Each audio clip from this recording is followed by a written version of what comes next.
صدق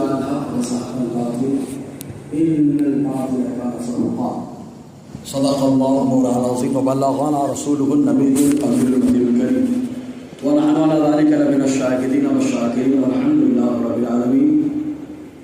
السلام علیکم ورحمۃ اللہ وبرکاتہ. آئیے کچھ معروضات پیش کیے جائیں اور نشاندہی کی جائے کہ سنی کون ہوتا ہے اور رافضی کون ہوتا ہے. آئیے اس سے پہلے برکت کے لیے ایک بار ہدیت درود و سلام پیش کریں. پڑھے بابا سے بلند صلی اللہ علیہ وسلم صلاۃ و سلام علیک یا سیدی یا رسول اللہ صلی اللہ علیہ وسلم. معاملہ یہ ہے، یہ موضوع کیوں منتخب ہوا کہ شیعہ سنی میں فرق کیا ہے. مسئلہ کیا ہے؟ فاتحہ ہم بھی دلاتے ہیں، فاتحہ وہ بھی دلاتے ہیں. کبھی کبھی تو ہم سے 2-4 قدم آگے ہو جاتے ہیں. 2-4 کیا نہ جانے کتنے قدم آگے ہو جاتے ہیں. تو فاتحہ وہ بھی دلاتے ہیں، فاتحہ ہم بھی دلاتے ہیں. لنگر وہ کرے، لنگر ہم کریں. صحیح ہے. حتیٰ کہ حضور کے بارے میں، حضرت علی کے بارے میں، اہل بیت کے بارے میں ہمارا نظریہ بھی مضبوط ہے. ہم ان کی تعظیم بھی کرتے ہیں اور ساتھ ساتھ حضور کو، حضرت علی کو غیبداں بھی مانتے ہیں. وہ لوگ بھی مانتے ہیں، سمجھنا، وہ لوگ بھی مانتے ہیں، ہم بھی مانتے ہیں. حضور صلی اللہ علیہ وسلم کو اور حضرت علی کو ہم لوگ مشکل کشا مانتے ہیں، وہ لوگ بھی مانتے ہیں. وہ لوگ بھی حضرت علی رضی اللہ تعالیٰ عنہ اور حضور صلی اللہ علیہ وسلم کو حاضر و ناظر مانتے ہیں، ہم بھی مانتے ہیں. تو کہا سب تو سیم ہے، فرق کیا ہے؟ سمجھ میں آیا؟ سب تو سیم ہے، فرق کیا ہے؟ کہاں فرق کا معاملہ جب دیکھنے جائیں گے تو سب سے پہلے شروعات کلمہ ہی سے کر لیں. آپ ہمارا کلمہ وہ کلمہ جو ہمارے نبی نے بتایا. کیا کلمہ؟ لا الہ الا اللہ محمد رسول اللہ. یہ ہمارے کلمے ہی سے فرق ہو جاتا ہے. ہمارا کلمہ یہ ہے اور ہمارا کلمہ قرآن کی 2 آیتوں کا مجموعہ ہے. سبحان اللہ. قرآن کی 2 آیتیں الگ الگ، ان کا ایک حصہ ہے، ایک آیت لا الہ الا اللہ، ایک آیت کا حصہ، اور دوسری آیت کا حصہ ہے محمد رسول اللہ، ہے نا. تو دونوں کا مجموعہ ہے لا الہ الا اللہ محمد رسول اللہ، ہے نا. اب ان کا کلمہ کیا ہے؟ ان کا کلمہ ابن بابویہ رازی ان کو بہت اہمیت دیتے. ان کی کئی کتابیں ہیں. ابن بابویہ، ان کا انتقال کب ہوا؟ 311 ہجری. ابن بابویہ کی ایک کتاب ہے بابو من لا یحضرہ الفقیہ، کتاب کا نام. اس کے اندر ان کا کلمہ ذکر کیا گیا ہے، رافضیوں کا. کیا کلمہ معلوم؟ لا الہ الا اللہ محمد الرسول اللہ علی ولی اللہ ووصی رسول اللہ وخلیفتہ بلا فصل. ترجمہ کیا ہوتا ہے؟ لا الہ الا اللہ، ہم جانتے ہی ہیں اللہ تعالیٰ کے علاوہ کوئی لائق عبادت نہیں ہے، بندگی صرف اللہ تبارک و تعالیٰ کی ہے. دوسری چیز، حضور صلی اللہ علیہ وسلم اللہ تعالیٰ کے پیغمبر خاص ہیں. پھر علی ولی اللہ، تو کہا اللہ علی اللہ کے ولی ہیں. اے بھیا، حضور کے دور ہی میں حضرت علی کو حضور صلی اللہ علیہ وسلم نے معمولی نہیں رکھا بلکہ صحابی بھی بنا دیا، اور جتنے صحابی ہیں سب اللہ کے ولی ہیں. صحابی ہوتے ہی ولی ہو جاتے ہیں بھائی، سمجھ رہے نا. تو سارے صحابی ولی ہیں. علی کیوں ولی اللہ، اور آگے جملہ سنیں وہ وصی کیوں رسول اللہ، اور اللہ کے رسول کے وصی ہیں. مطلب حضور کے بعد وہ اتنے وصیت کر دی حضور نے کہ میرے بعد یہ خلیفہ ہو. معاذ اللہ تو ہو گیا. ہمارے ہاں خلیفہ مصطفیٰ نے کس کو بنایا؟ ابھی آ رہی حدیثیں بتاتے ہیں. خود ممبر پہ کھڑے ہو کر حضرت علی فرماتے ہیں، اور ابن بابویہ نے لکھا باقاعدہ یہ حدیث، اور یہ حدیث مسند احمد بن حنبل کے اندر ہے.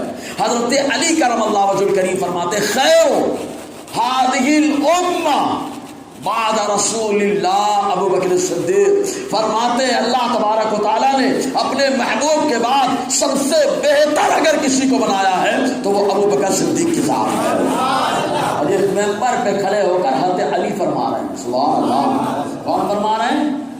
حضرت علی کہے سب سے افضل ابو بکر، ارے جو علی نے کہہ دیا دیوانے نے وہی مان لیا ہے نا۔ تو کیا کلمے میں تو کہا کہ لا الہ الا اللہ محمد الرسول اللہ وعلی ولی اللہ ووصی رسول اللہ وخلیفۃ بلا فصل۔ خلیفۃ بلا فصل مطلب ڈائریکٹ خلیفہ ہے، وہ ڈائریکٹ کیا ہے؟ خلیفہ۔ ان کے کلمے میں ہے، اور ہمارا کلمہ دیکھ لیں آپ، لا الہ الا اللہ محمد الرسول اللہ۔ اب ایک بات بتائیے آپ، بولے یار تو کیا گڑبڑی لگ رہی ہے؟ ہم نے کہا بھائی دین وہی چلے گا جو مصطفیٰ نے دیا ہے۔ ہاں کیسے لے سکے عدو ایمان، وہ بھی دیا ہوا تیرا، تو حضور نے جو دیا، تو حضور نے کیا فرمایا؟ اسلام کلمہ کیا ہے؟ بنی الاسلام علی خمس، شہادت اللہ الہ الا اللہ وان محمد رسول اللہ۔ حضور نے فرمایا اسلام کی بنیاد 5 چیزوں پر ہے۔ نمبر 1 لا الہ الا اللہ محمد الرسول اللہ کی گواہی دینا، سبحان اللہ۔ کس کی گواہی؟ پڑھ کے بتائیے کیا ہے؟ لا الہ الا اللہ محمد الرسول اللہ کی گواہی دینا، نماز قائم کرنا، پھر زکوٰۃ دینا، حج اور روزہ وغیرہ۔ تو کلمہ کیا حضور نے بتایا؟ کیا ہے کلمہ؟ پڑھ کے بتائیے۔ جتنا کلمہ مصطفیٰ نے دیا الحمدللہ وہی کلمہ سارے صحابہ نے پڑھا، تابعین نے پڑھا، اور امام احمد رضا تک پہنچا، انہوں نے ہم کو وہی پڑھایا ہے، وہی رٹایا ہے، ایک دم پیدائشی ہمارا کلمہ ہے، ہمارا حق ہے، ٹھیک ہے نا۔ بولے خرابی کیا لازم ہے؟ ان کے حساب سے اگر کلمہ مانا جائے تو بتائیے کہ صحابہ مسلمان رہیں گے کیا؟ پھر سمجھنا میری بات کو، لا الہ الا اللہ محمد الرسول اللہ سارے صحابہ پڑھے، اور جو پڑھے وہ آیا ایمان میں۔ اب آگے کا جملہ کیا؟ علی ولی اللہ کس نے پڑھا؟ وہ وصی رسول اللہ کس نے پڑھا؟ وہ خلیفۃ بلا فصل کس نے پڑھا؟ یہ 3 چیز کا اضافہ یہیں سے کلیئر ہو جاتا ہے بابا کہ ان کے حساب سے کلمہ صحابہ نے جو پڑھا ہے ہم پڑھتے ہیں، ان کے اعتبار سے پھر ایمان والے نہیں رہیں گے معاذ اللہ۔ سمجھ رہے کہ نہیں کتنی بڑی گڑبڑی ہے؟ پہلا فرق سمجھ میں آیا؟ ایمان میں داخل ہونے کے لیے کلمہ پڑھنا شرط ہے، اور وہ کلمہ ہمارے ہاں اللہ کی وحدانیت اور اس کی عبادت کا تذکرہ ہے، اور مصطفیٰ جان رحمت کی رسالت کا ذکر ہے نا، ٹھیک ہے؟ پہلا فرق۔ دوسرا فرق اذان میں، دوسرا فرق کیا ہے؟ اذان میں، اور اب ان کا رد بھی ہوگا ابن بابوہ کے حوالے سے۔ اذان میں آپ سننا کبھی اذان میں، ہم لوگ تو سنتے بھی نہیں ہیں، اور اللہ نے بچا کے بھی رکھا ہے، دور رکھے ہے نا، اللہ نے بچا کے رکھا ہے، ورنہ ہماری اذان کا معاملہ ہے تو خود میرے نبی نے فرمایا، موجب صغیر کی حدیث، حضرت انس بن مالک فرماتے ہیں اگر کہیں پہ اذان سویرے ہو جائے تو شام تک، اور شام میں ہو جائے تو سویرے تک، اللہ تعالیٰ عذاب کو اٹھا لیتا ہے۔ اور سلو بول رہے یار، اچھا دوپہر کی قیمہ روٹی ہضم ہے، پلاؤ کی تیاری ہے، تو ایک بار زور سے سبحان اللہ یار، ایسے۔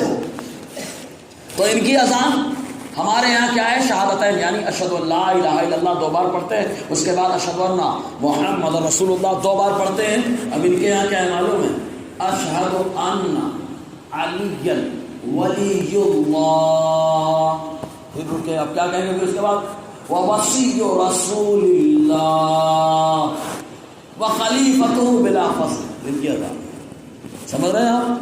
اب آئیے ابن بابویہ جو شیعوں کے یہاں بڑے معتبر ہیں، ابن بابویہ جن کا انتقال ہوا 311 ہجری میں، انہوں نے اپنی کتاب باب لا یحضرہ الفقیہ اس کے اندر ایک روایت لکھی ہے۔ دیکھو شیعوں کے یہاں معتبر، اپنا حوالہ ہی نہیں رہا، سب انہی کا حوالہ ہے، انہی کا حوالہ انہی کے حوالے۔ کیا کہتے ہیں معلوم؟ کہتے ہیں امیر کے زانوں پر آقا علیہ السلام نے سر اقدس رکھا۔ امیر وہ صرف حضرت علی کو کہتے ہیں بس، اگر رافضی کوئی امیر کہے تو سمجھ لینا حضرت علی کو کہہ رہا ہے۔ الحمدللہ ہم بھی حضرت علی کو امیر المومنین مانتے ہیں، سبحان اللہ، امیر المومنین ہم بھی مانتے ہیں، ہم تو امیر خالی نہیں کہتے ہیں، ہم تو کہتے ہیں تو فخراً کہتے ہیں امیر المومنین، سبحان اللہ، صحیح ہے نا جی۔ تو کہا حضرت امیر کے زانوں پر مصطفیٰ سر اقدس رکھے ہوئے آرام فرما ہے۔ جبرائیل آ گئے، اور جب جبرائیل آنے کے بعد انہوں نے اذان کہی تو جبرائیل اذان کہہ رہے تھے، حضور بھی دیکھ رہے ہیں سن رہے ہیں، حضرت علی بھی دیکھ رہے ہیں سن رہے ہیں۔ سمجھ آیا؟ اپنے یہاں کیا چاہیے، روایت روک کر کے پہلے اپنے یہاں کا بیک گراؤنڈ سمجھا دو تھوڑا۔ مسئلہ کیا تھا، چونکہ معراج میں نماز ملی 5 ٹائم کی، اس سے پہلے 2 ٹائم کی نمازیں تھیں، تو جب نماز معراج میں ملی تو حضور صلی اللہ علیہ وسلم نے صحابہ سے مشورہ کیا کہ کیسے لوگوں کو نماز کے لیے جمع کیا جائے۔ تو کسی صحابی نے کہا کہ پہاڑ پر آگ جلا دی جائے، لوگ آگ دیکھ کر کے جمع ہو جائیں گے نماز پڑھنے کے لیے۔ کسی نے مشورہ دیا کہ ناقوس بجا دیا جائے، غیروں میں بجتا ہے شنکھ، وہ بجا دیا جائے۔ کسی نے کہا نہیں، یہودیوں کی طرح ناقور بجا دیا جائے، گھنٹہ جو بجتا ہے۔ مصطفیٰ جان رحمت نے کوئی فیصلہ نہیں کیا۔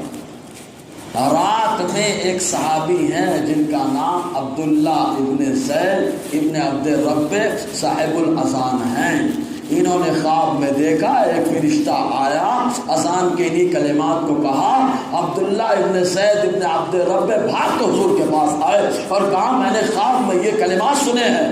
حضور نے فرمایا جاؤ بلال کو بتاؤ۔ حضرت بلال کو بتایا، جب حضرت بلال کہنے لگے حضرت عمر دوڑے چلے آئے، کہا واللہ جو کلمات بلال کہہ رہے ہیں میں نے بھی خواب میں دیکھا ہے کہ فرشتہ ان کلمات کو دوہرا رہا ہے۔ تو آقا علیہ السلام نے کہا اسی کو مقرر کر لو نماز کے لیے، ٹھیک ہے، یہ ترمذی کی حدیث ہے اور کئی حدیثوں میں ہے۔ اب آ جائیے ابن بابوہ کے پاس۔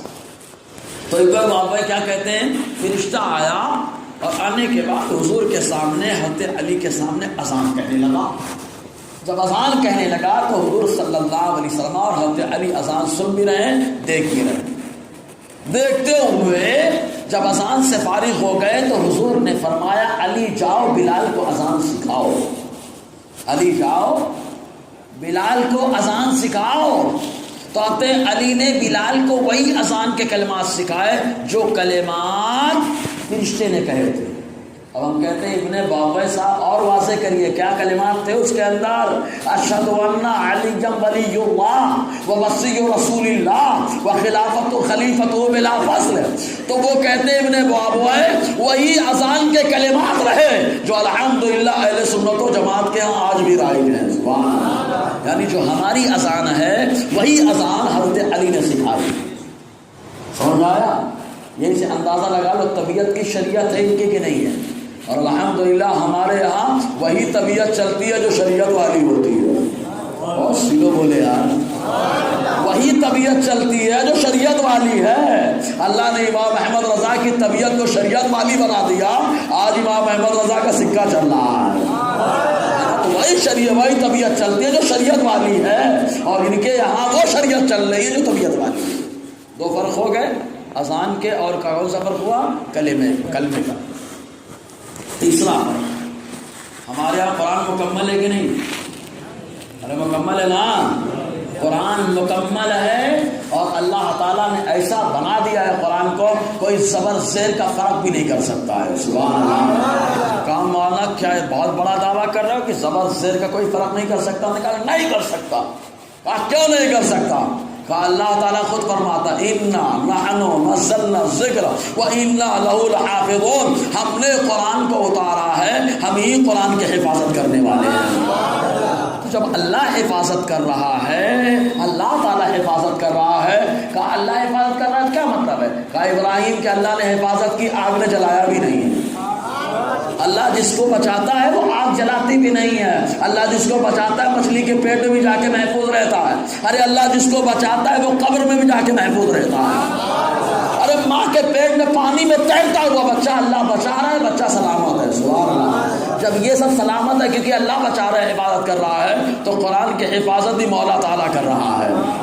لیکن اب رازیوں کیا ہے؟ یہ ابن بابوہ وہی کتاب، ابن بابوہ نے لکھا کہ ان کے یہاں کہا جاتا ہے کہ امام مہدی، نام سنے ہیں امام مہدی رضی اللہ عنہ، آئیں گے انشاءاللہ ایمان والے ان کی قیادت میں حضرت عیسیٰ کی سرپرستی میں غیروں سے مقابلہ کریں گے، اور ایسا مقابلہ ہوگا آج کوئی سپورٹ کرے نہ کرے اس وقت پتھر بھی سپورٹ کریں گے۔ ایمان والوں کے سپورٹ میں پتھر بھی کھڑے ہوں گے، درخت بھی کھڑے ہوں گے۔ اگر کوئی غیر یہود و نصارہ جا کر کے کسی پتھر کے پیچھے بھی چھپ گئے تو پتھر بولے گا اے اللہ کا بندہ ادھر آ جا، اس لیے کہ یہودی چھپا ہے، ایمان والا وہاں پہنچ کر کے اس کو وہیں پہ پہنچا دے۔ سمجھے کہ نہیں؟ آج کوئی سپورٹ کرے نہ کرے لیکن آخر وقت میں اللہ تعالیٰ پہاڑوں کو، پتھروں کو، درختوں کو ایمان والوں کے سپورٹ میں کھڑا کر دے گا۔ سبحان اللہ۔ تو ایمان والوں کے سپورٹ میں کھڑا کرے گا۔ تو امام مہدی، یہ لوگ کیا کہتے ہیں معلوم؟ ان کا نظریہ ایک سامرا کی پہاڑی ہے جو بغداد شریف گئے بھائی، اللہ کرے آپ لوگ دعا کریں ہم سب ساتھ میں پہنچے، ہاں غسل پاک کا کرم ہوگا تو ہو جائے گا انشاءاللہ، ہے نا۔ تو عراق میں اس زمانے میں ایک پہاڑ تھا، اس کا سامرا کہا جانے لگا پہاڑ کو، سمجھے نا۔ اصل میں وہ لفظ تھا سرہ من رہا، سرہ من رہا، جس نے دیکھا وہ خوش ہو گیا۔ تو یہ رافضیوں کا نظریہ کیا ہے؟ سرہ من رہا یعنی سامرا پہاڑی کے اندر امام مہدی جلوہ افروز ہے۔ تو ایک متعینہ تاریخ میں وہ لوگ جاتے ہیں، علامہ نسبی نے لکھا ہے کہ متعینہ تاریخ میں جاتے ہیں، جا کر کے زیارت کرتے ہیں کہ امام مہدی نکلے ہم جلوہ دیکھ لیں۔ تو ان کا نظریہ یہ ہے کہ قرآن 30 پارے نہیں ہے 40 پارے۔ بولو معاذ، زور سے بولو نا۔ جیسے اچھی چیز پہ سبحان اللہ بولنا ثواب ہے، ویسے گستاخی والی باتوں پہ معاذ اللہ بولنا بھی ثواب ہے۔ تو ان کا نظریہ یہ ہے کہ قرآن 40 پارے ہیں، 10 پارے خالی حضرت علی کی شان میں ہیں اور وہ سارے پارے امام مہدی کے پاس ہیں۔ تو یہ متعینہ تاریخ میں یہ جاتے ہیں، ان کا کہنا ہے قیامت کے قریب وہ باہر تشریف لائیں گے، اصل قرآن لوگوں کے سامنے پیش کریں گے۔ بولے معاذ اللہ، اصل قرآن لوگوں کے سامنے پیش کریں گے۔ ہم کہتے ہیں اصل قرآن اللہ تبارک و تعالیٰ نے اپنے حبیب کے ذریعے سے بہت پہلے ہی پیش فرما دیا ہے، اور آیا قرآن چیلنج کر دیا، مقابلہ کر کے بتاؤ۔ سمجھ میں آیا نا؟ ہمارے یہاں دیکھنا سنیوں میں بولے بھالے ہیں، وہ لوگ بھی دھوکہ کھا جاتے ہیں، بولے 40 ہے اور 10 پارے ڈائریکٹ کرتے ہیں علی کی شان۔ بھیا جب 10 پارے آپ بول رہے ہو 40 پارے امام مہدی کے پاس ہے، کسی نے دیکھا نہیں تو تم نے کیسے دیکھ لیا؟ سمجھنا، جب حضرت امام مہدی کے پاس ہے کسی نے دیکھا نہیں تو تم نے کہاں سے جانا؟ کس نے بتایا؟ کسی نے بتایا؟ بتاؤ تو صحیح، اور یہ کیسے معلوم ہو گیا حضرت علی کی شان میں؟ میرے نبی صلی اللہ علیہ وسلم نے تو پہلے ہی بتا دیا کہ قرآن مکمل ہو چکا ہے۔ سبحان اللہ، الیوم اکملت لکم دینکم، یہ تو مطلب ہے نا اس کا، دین مکمل ہو چکا ہے۔ قرآن جو دین کا منبع ہے، سرچشمہ ہے، اللہ نے اسے مکمل فرما دیا ہے، اس میں کوئی کمی بیشی نہیں، زبر زیر کی تبدیلی نہیں ہو سکتی ہے۔ سمجھ میں آیا؟ اسی لیے ہر آدمی قرآن اپنے سینے میں نہیں بسا سکتا، ہر آدمی سینے میں قرآن نہیں بسا سکتا، کوئی کتنی کوشش کر لے، جس پر اللہ تعالیٰ کی مہربانی کی مہر لگ جاتی ہے اللہ تعالیٰ اسی سینے کو چنتا ہے اور اسی سینے کو حافظ قرآن بنا دیتا ہے۔ سمجھ میں آیا؟ تو 3 باتیں ہو گئی، پہلی چیز کیا؟ کلمہ، دوسری چیز کیا ہے؟ اذان، تیسری چیز کیا ہے؟ قرآن کے بارے میں۔ اچھا، چوتھی چیز جو ہے، آج جمعہ میں اس پہ گفتگو بھی ہوئی میری، کہ امام فخر الدین رازی نے فرمایا، اور یہ جو جمعہ کی گفتگو ہے سنیے، ہمارے یہاں رافضیت کیسے پنپ رہی ہے سمجھیے۔ میرا اپنا تو ارادہ بن چکا ہے اب تو بیان سن کے ادھیڑنے کا، قریب سے سننے کا، ادھیڑنے کا، چاہے بھنڈی بازار سے لاوے کوئی اور چاہے بھنڈی بنا کے کھاوے کوئی فرق نہیں پڑتا۔ الحمدللہ ہمارے اوپر غوث کا مرغا کل بھی چلتا تھا اور آج بھی اس کا رنگ چڑھا ہوا ہے، اور ہم سے پکا تو کوئی اشرفی، ابھی میں تو کہتا ہوں اس علاقے میں کوئی پایا نہیں جاتا ہوا ہے، اس لیے یہ کہنا اشرفی رسمی جگہ غلط بات ہے۔ آج یہ ایک حوالہ دیا ہے مفتی احمد یار خان نعیمی کا، یہ مفتی احمد یار خان نعیمی رضوی ہیں، کام مسلکن رضوی ہیں، عقیدتاً رضوی ہیں، کام مشربن کیا ہے؟ کہ الحمدللہ اللہ تعالیٰ نے انہیں اشرفی بنایا ہے، سمجھے نا؟ بہرحال تو پوری بات ہوئی، تو 3 باتیں ہوئی، کلمہ اور دوسرا کیا ہے؟ بولو نا یار، آپ لوگ بولو نا، کہ منہ میں آپ کے دہی شکر ہے کھلے گا تو مسئلہ ہوگا. میں بولتا ہوں بولنا سیکھو، بولنا سیکھو. نمبر 1 کیا؟ بولتے نہیں تو مزہ نہیں آتا ہے. نمبر 1 کیا؟ کلمے میں کیسے گڑبڑی کی ہے دیکھیں نا. دوسری چیز کیا؟ اذان میں گڑبڑی کیسے کی، سمجھ میں آیا؟ تیسری چیز قرآن کے بارے میں. اور پھر بول رہے ہیں 10 پارے. اور کو کیسے معلوم ہو گیا 10 پارے ہیں بھائی؟ جب کسی نے دیکھا نہیں تو 10 پارے یہ کیسے تم کو معلوم ہوا؟ یہ بھی ایک بات. اس کے اندر حضرت علی کی شان ہے، یہ کیسے معلوم ہوا؟ اور جب کسی نے دیکھا نہیں تو کیسے معلوم ہوگا امام مہدی کے پاس ہے؟ سمجھنا میری بات. کیسے معلوم ہوگا امام مہدی کے پاس ہے؟ چوتھا بنیادی عقیدہ حضرت اثنا عشریہ جو شیعہ ہوتا ہے، اثنا عشری، تو اس کا عقیدہ یہ ہے کہ حضور کے علاوہ سارے نبیوں سے حضرت علی افضل ہے. بولو معاذ اللہ. حضرت علی سارے نبیوں سے حضور کے علاوہ کیا ہیں؟ ارے بولو نا، کیا بولتے ہیں لوگ؟ نقل کفر، کفر ناباشد. ان کی کفریہ عبارت کو ہم نقل کر رہے ہیں تو یہ کفر نہیں ہے، ہم تو بتانے کے لیے بتا رہے ہیں. ہاں عقیدہ بنا لیں گے گڑبڑی ہے. تو حضرت علی کے بارے میں لوگوں نے کیا کہا؟ حضور کے علاوہ سارے نبیوں سے کیا ہیں؟ افضل ہے. سمجھ میں آیا؟ اور وہی الفسنہ لے کر کے آئے ہیں 2 ہفتے میں، میں نے بتا دیا. الفسنہ سمجھے کہ نہیں؟ علی تم بھی چلو.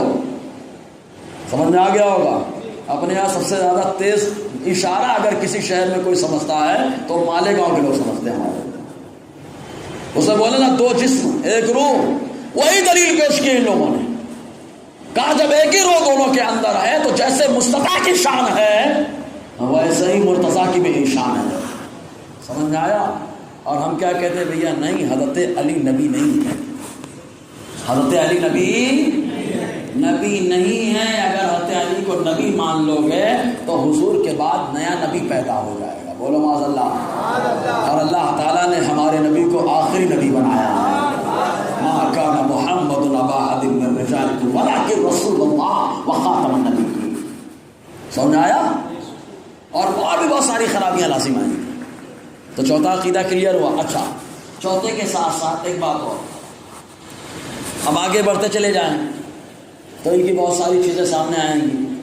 انہوں نے حضرت علی کرم اللہ تعالی وجہ الکریم کی خلافت کو ڈائریکٹ حضور سے مانا ہے.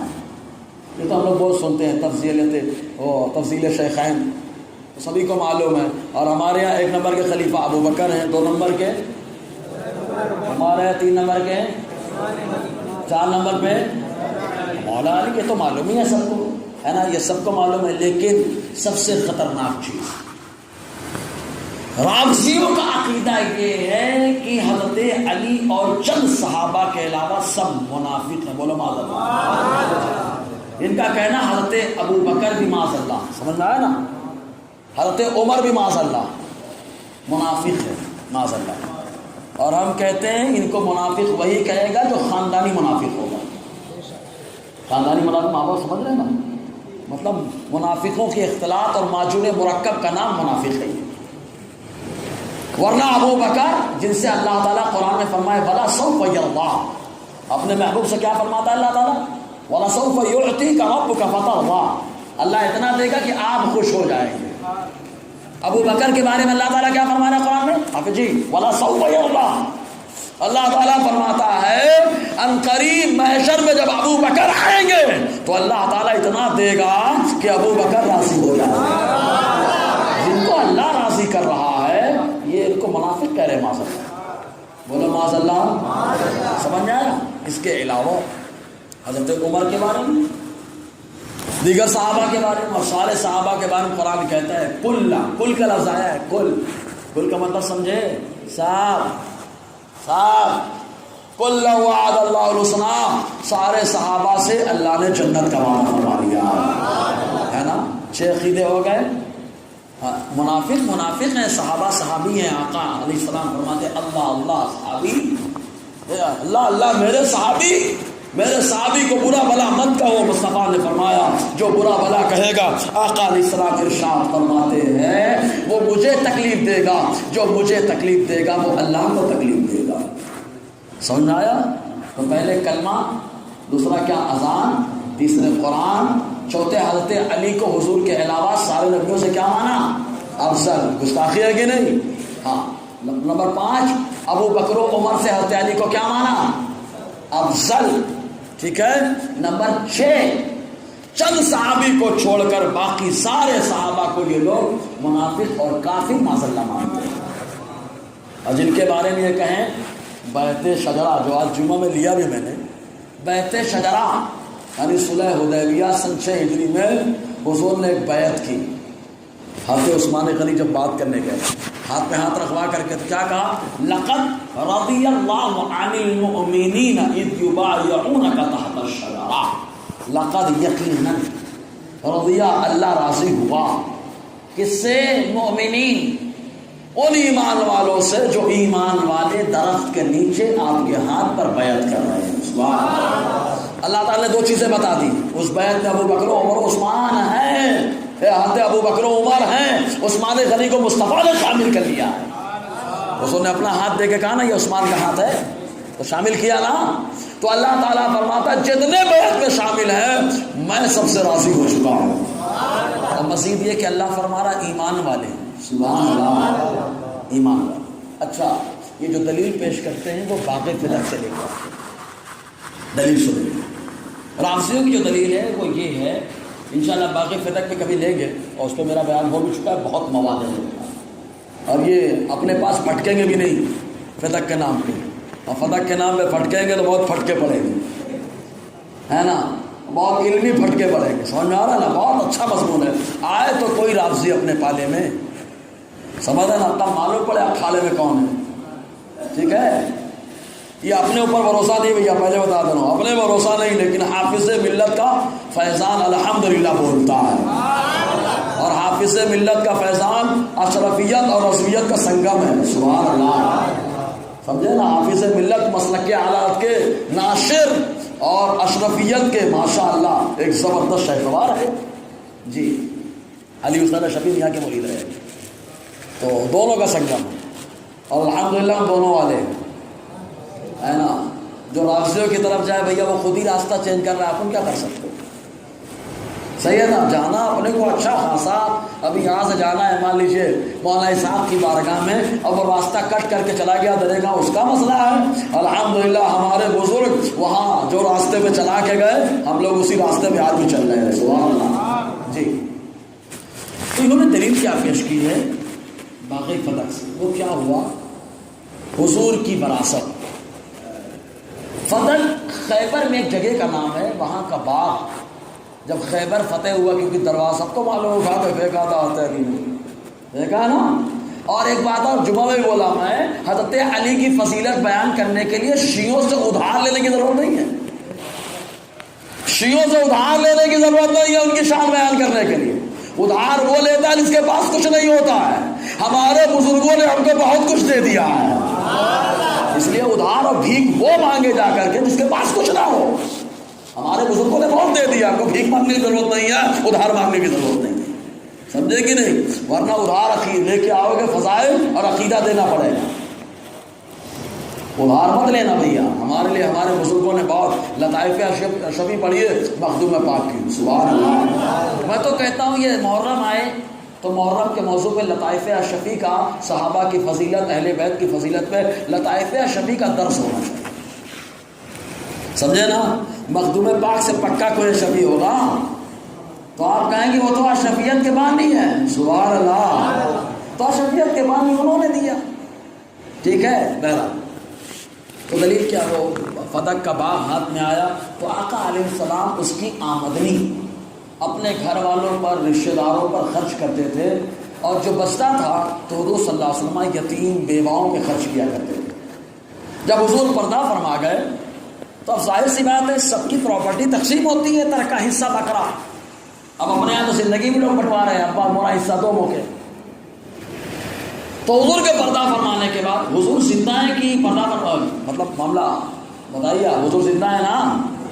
جب زندہ ہے تو حضور کی ازواج سے کوئی نکاح نہیں کر سکتا، کیونکہ آج بھی مصطفیٰ کے نکاح میں ہیں. سبحان اللہ. تو حضور جب زندہ ہے تو وراثت کے تقسیم ہونے کا کیا معاملہ ہے؟ سمجھ رہے کہ نہیں؟ اور وراثت کے تقسیم وہ کرائے جو مردہ مانے.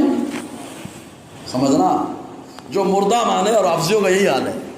تو ہوا کیا تھا، خالی سمجھنے کے تھے وہ صحابہ آپس میں گزر گفتگو کرتے ہیں، بہت اہم گفتگو. ایک روایت میں آیا حضرت عباس، حضرت علی اور کئی رشتہ دار یہ گئے حضرت ابو بکر صدیق سے مانگنے کے لیے.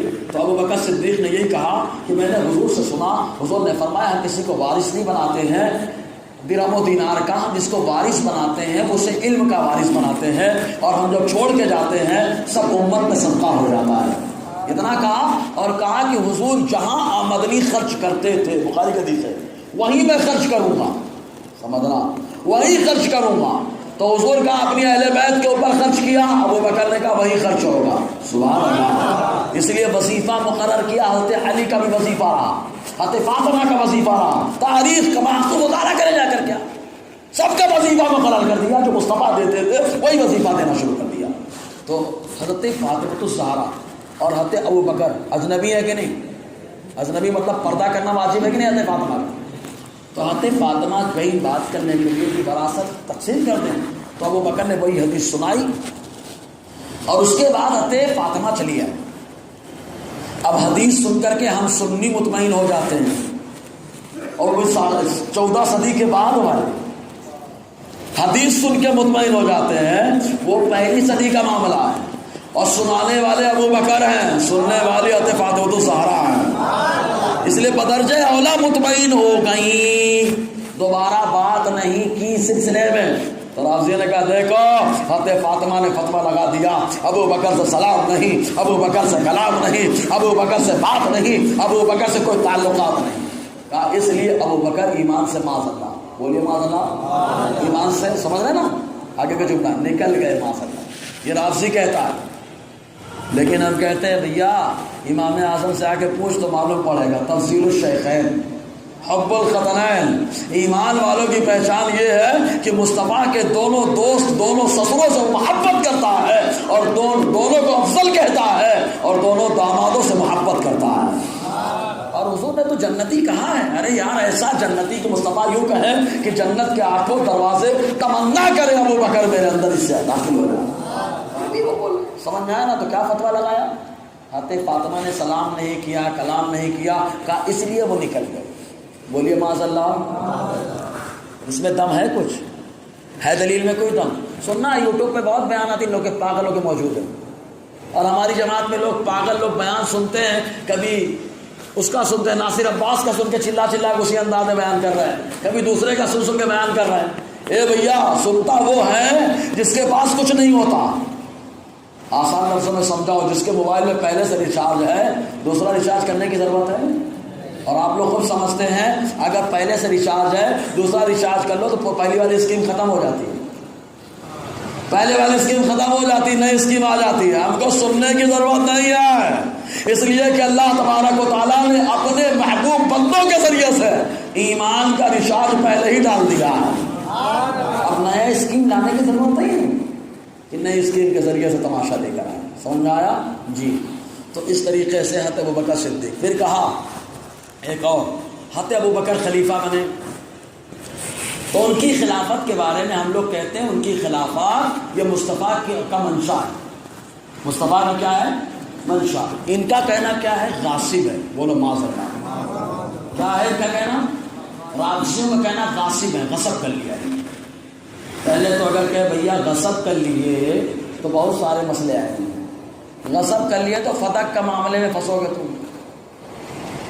بھائی خلیفہ مانتے نہیں ہو تو الزام کیوں دے رہے ہو کہ ابو بکر نے بانٹا نہیں؟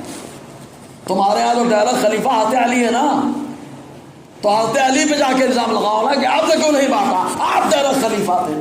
تو حضرت علی کی ذوالفقار نکلے گی اور وہ بتائے گی خلیفہ تو مجھے ڈائریکٹ مانتا ہے، جبکہ میں خود خلیفہ ڈائریکٹ اگر کسی کو مانتا ہوں تو ابو بکر صدیق کو مانتا ہوں. سمجھے کہ نہیں؟ تو غاصب کہتے ہیں معاذ اللہ کہ غاصب ہیں معاذ اللہ. تو حضرت ابو بکر صدیق رضی اللہ عنہ غاصب ان لوگوں نے کہا.